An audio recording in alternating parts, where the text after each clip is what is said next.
spot appearance at the Mid-Season Cup. Will it be Selangor Red Giants or the Ninjas in Pajamas Flash taking the first mark? And we get a good sight here on how this is all going to play a part again.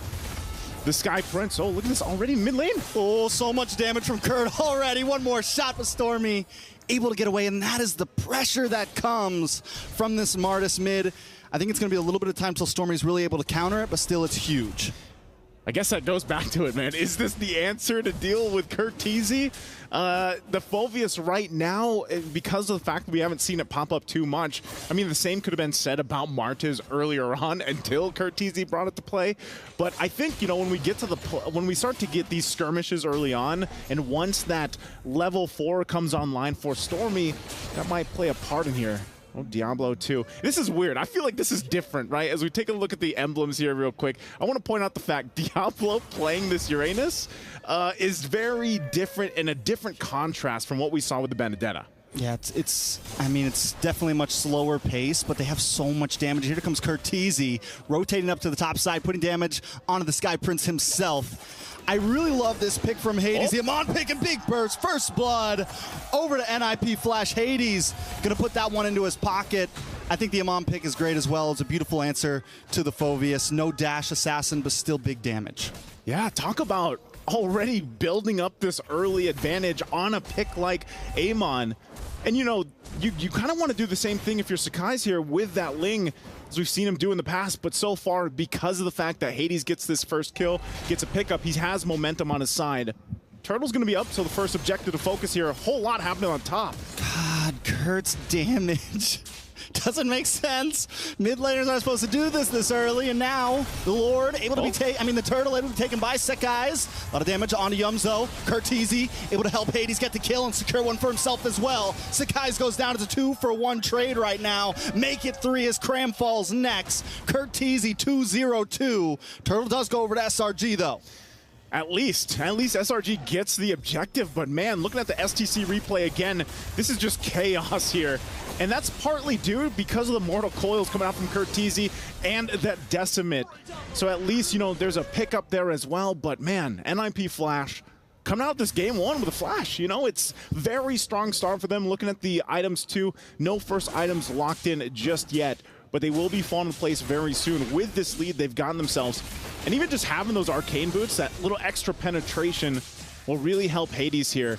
And you know, this might be the answer to put Diablo on this Uranus. He's a stalwart in the XP lane. Just keep him there. Oh, hold on. Hades gonna come in, should be able to burst down Cram. Cram goes down once again. Crammed into the coffin, man. It's 0-2-0 right there, and that is a bad start for a Dairoth. Yeah, this is a bad start for a Dairoth, or for anyone, really. I mean, even this, Yums, okay, he has to flicker out, so he should be fine. Goes in. A little bit of damage, nothing too major. You know, a lot of people would say it's highly debatable. The Dairoth does counter the Esmeralda back in the day, but I'm still a believer that I don't think it does it for the Uranus. The Consecration's able to just get him away, and we're starting to see that. You add that up with a couple deaths on the Dairoth, it's becoming a problem in that AXP lane. So then we have to start to think, all right, well, with the Dairoth that you have here, with this lineup that SRG has, there could be a certain timing for them to kind of like pop off at this point, but because of the fact that Sakai's has had such a difficult time, he's going to take a lot longer for Ling to build up here. Corrosion Scythe just being locked in by Innocent down here in the gold lane. Of course, that classic matchup we see so much of against the Harith. But even with that, SRG actually wants to go ahead and contest this Turtle here. Look what Diablo's doing too. He's just being a nuisance. Might try to get the Retribution out, but won't be able to, so they forced him out of the Turtle. Oh, and JPL's position as well, just keeping Sekai's at bay here. Kurt Teasy gonna come in. SRG now finally kind of controlling the pit here. Nice lockup on a JPL. Demonic Force does pop, but Stormy unable to use it once again. JPL able to get the way of the Dragon. Vanex putting a lot of damage down. Cram able to just get away. Zamon's Force does drop. Humes first to fall in the fight there. Innocent now going to get involved, able to get the spear against Diablo. Pin him against the wall, but Diablo pops concentration, gets away. Turtle goes over to NIP Flash. Spear Destruction does not connect. Kurt Teasy goes down. Stormy able to pick it up, looking for another target. Sekai's there as well. A double kill for Stormy.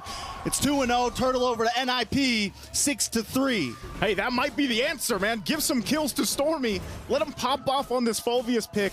And I would like to know, too, maybe this is that 80th pick unique heroes for the MSC 2024 here.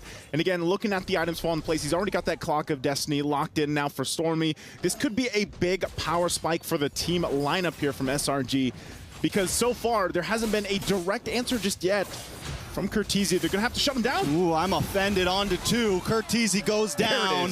The pick is starting to fold. JPL taking some damage as well. Demonic Force doesn't get proc Stormy. Doesn't need to blow the load yet. Hey, man. Yums is like, you know what? I've been seeing way too many Mortal Coils. You escaping Curteezy. And they finally get him handled. So now it's shifted a little bit for NIP Flash. They have to have an answer for Stormy. We know that Phoveus, now traditionally in history when he is picked up, once he gets a lead like this, I don't know, he just becomes almost unkillable, especially when he pops that Demonic Force against them. JPL gonna get some information, will get zoned out there, but that's the thing. NIP Flash, great start for them, but they could easily lose that lead they built up already. So both teams, I think, are going to have 2 very hard-to-kill forces. We have the Uranus with Diablo. We're going to have Stormy for SRG. Both teams do have answers, though, right? You have Yums and Innocent, who should be able to shred down Diablo. He should be able to get away from this. And then on the other side, you have JPL, who can get that big way of the dragon, stun up Stormy just long enough that maybe they can burst him down. So it's going to kind of come down to who can get these big boys out of the way. Yeah, it's all about, like, getting them out of the way, but at the same time, you're buying time for your gold laners. You know, like, Innocent needs time. Obviously, he just picked up his next item, the Golden Staff, now for this Mozkov. This is the 3rd turtle of the game. Looks like NIP Flash is just going to go ahead and start it up and try to keep Sakai's from getting into that tree range here. Pinch Poise is up. Monster Force does drop. Yums drops along with it. Turtle looking like it could go over to NIP here. Sekai's still there. Stormy taking a little bit of damage, forced to back off. Cram backs off as well. Down to the boss side, though. Innocent able to take a tower during the chaos. Hades finds the Turtle. So tower for Turtle, plus pressure in the bottom lane. SRG not completely losing out. They get what they can. NIP Flash, you know, it's better that they just go ahead, get that Turtle. They got a kill off of it, but SRG at least making some macro play here. It's part of, you know, basically the chessboard, if you will, because SRG, they got to have space to work around with, especially the lineup. This is where the Ling gets to shine. You have a space advantage around the map. You can then go ahead and put pressure as well. So it reverts from Innocent doesn't always have to be the one split pushing. You can then let Sakai's do it. He shows up for these objectives and tries to steal it. Now, part of that, too, is where does this Dyroth fit into this whole thing? And it might just be, you know, oh, hold on. JPL take some, should be okay. Should be okay. He's all right. I was going to say, you know, it might just be getting that armor penetration on with that Dyroth. And, of course, the Abysm Strike's a little bit tough to land here, I would say, against this lineup from NIP Flash. But also items locking in here. Berserker's Fury now for Sakai's, working against that gap. But look at this. The Genius Wand 2 from Hades will help with the fact that you want to play into Vanix. You have this Harith. You got to let him shine at some point, but already looking at this fight for mid control, if they can get the tier 1 turret down, that might be best for whoever is able to do that before the Lord comes up. Yeah, tier 1 mid is going to be huge. Both teams have lost a little bit on the side lanes. Nothing too major.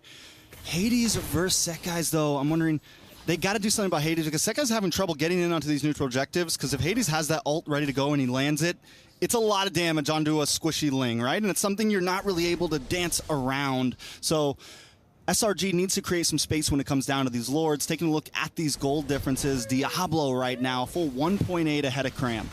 Yeah, he's been farming his mind out. JPL, though, constantly looking, possibly conceal. Man, I feel like, you know, when we saw JPL earlier in the matches, he was such a playmaker. Right now, it looks like he's struggling to really find the right setup. But he's got the, you know, he's managed to do it 4 times. It's just now at this point in the game, you have to be even more careful because of what's happened in the previous skirmishes. And although they hold, you know, a bit of a lead, look at the confidence that SRG has. They're going to go ahead, pull up the Lord, try to get the attention. Meanwhile, Diablo will continue to do this against Sakai's.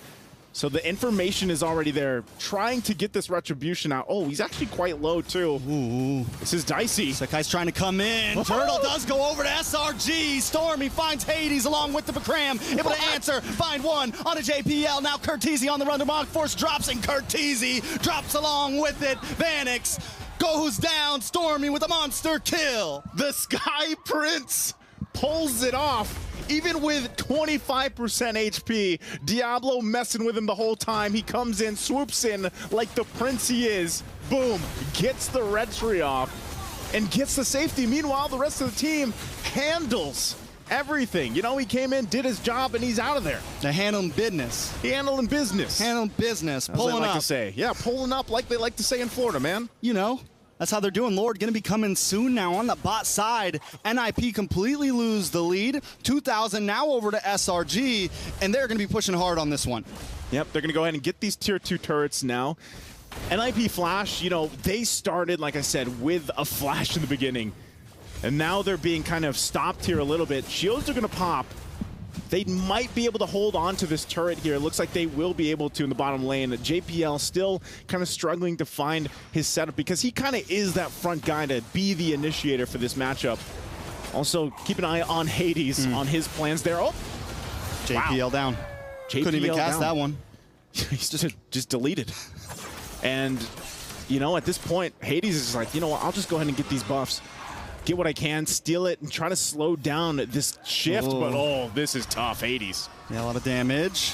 Tempest of Blades, right to the face. Takes Hades right out of his place. Hades down. Sekis able to put another kill down on the board.